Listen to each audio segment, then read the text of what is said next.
Sejam bem-vindos! Hoje a gente vai fundo para entender os motores genéticos que movem a evolução. E olha, existe uma verdadeira caixa de ferramentas secreta que vai muito, mas muito além daquelas simples mutações que a gente costuma ouvir por aí. Vamos descobrir juntos como a vida se reinventa de formas super rápidas e, sério, surpreendentes. Bom, para começar, vamos quebrar uma ideia muito comum. Sabe aquela imagem clássica da evolução como um processo lento, quase parando? Pois é, mas e se a história for bem mais dinâmica? Nessa nossa análise, vamos explorar exatamente isso, os mecanismos potentes e, muitas vezes, super rápidos que de fato esculpem a incrível diversidade da vida. Então, esse aqui é o nosso roteiro. A gente começa em grande escala, vendo como a própria arquitetura genética é remodelada. Depois mergulhamos nos segredos do tamanho do genoma, damos uma olhada nos genes que viajam por aí, nos projetos de construção universais da vida, na influência do ambiente e, no final, a gente junta todas as peças desse quebra-cabeça fascinante. Primeiro, vamos ver como a evolução pode atuar como uma verdadeira arquiteta. E não é trocando só um tijolinho ou outro, não. É redesenhando completamente a planta da casa genética. Olha só que incrível isso aqui. Mudanças no número de cromossomos, um fenômeno que a gente chama de aneuploidia, podem ter efeitos visuais super drásticos. O exemplo mais clássico é essa planta, a datura. Dependendo de qual cromossomo ela tem a mais, a forma da cápsula da semente muda completamente. E essas mudanças podem acabar criando barreiras reprodutivas, que é um passo fundamental para formar novas espécies. Agora, se preparem porque o próximo ponto, ele meio que vira a nossa intuição de cabeça para baixo. Será que a quantidade de DNA que um organismo tem está ligada à complexidade dele? A resposta talvez surpreenda muita gente. E esse gráfico aqui ilustra perfeitamente o chamado paradoxo do valor C. Dá uma olhada. Uma ameba, um ser de uma única célula, pode ter centenas de vezes mais DNA que um ser humano. Isso obriga a gente a se perguntar: se a complexidade não vem da quantidade, de onde é que ela vem, então? E aqui está a grande sacada. A complexidade biológica não é sobre ter mais páginas no livro da vida, mas sim sobre como as instruções nessas páginas são organizadas e lidas. É a regulação dos genes e não a quantidade bruta de DNA que gera toda a diversidade e a sofisticação que a gente vê por aí. Bora para a próxima ferramenta, então.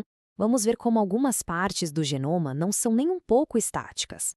Elas se movem, pulam de um lugar para o outro e, fazendo isso, podem causar mudanças evolutivas super rápidas e dramáticas.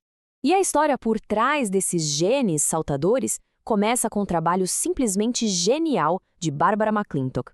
Estudando os padrões coloridos nos grãos de milho, ela sacou que certos pedaços de DNA podiam mudar de lugar no cromossomo, ligando e desligando outros genes. Foi uma descoberta que mudou tudo.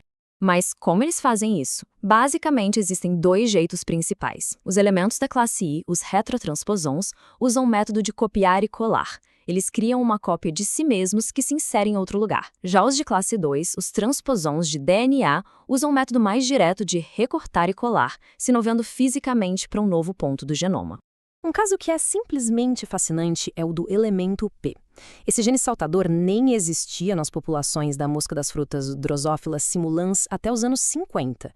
Em poucas décadas ele se espalhou pelo mundo todo. E o mais doido, isso não aconteceu de pai para filho, mas por um processo chamado transferência horizontal, basicamente pulando entre espécies. E a grande lição aqui é essa: a transformação do genoma de uma espécie inteira pode acontecer numa escala de tempo que a gente consegue observar. Sabe, a evolução não é sempre aquele processo de milhões e milhões de anos. Às vezes ela acontece bem debaixo do nosso nariz. A seguir, a gente vai descobrir uma coisa que parece até ficção científica. Existe um conjunto de genes super antigo, muito conservado, que funciona como um kit de Lego universal. Ele é usado para construir animais tão diferentes quanto moscas e seres humanos.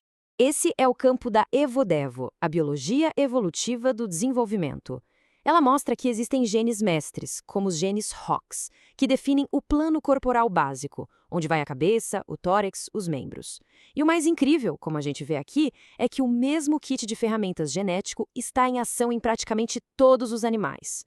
E esse exemplo aqui é sensacional para ilustrar o poder da EvoDevo. Dá uma olhada em como uma pequena mudança em um único gene regulador, o gene DUOX, causa um efeito tão drástico no resultado final. As asas todas curvadas dessa mosca. Isso mostra que a evolução não precisa reescrever o livro inteiro. Às vezes basta ajustar uma única palavra-chave para criar uma mudança enorme. Mas a história não acaba na sequência do DNA, não. Existe uma outra camada de controle, uma espécie de fantasma na máquina, em que um ambiente pode deixar marcas no genoma, marcas que podem ser herdadas, e tudo isso sem alterar uma única letra do código genético.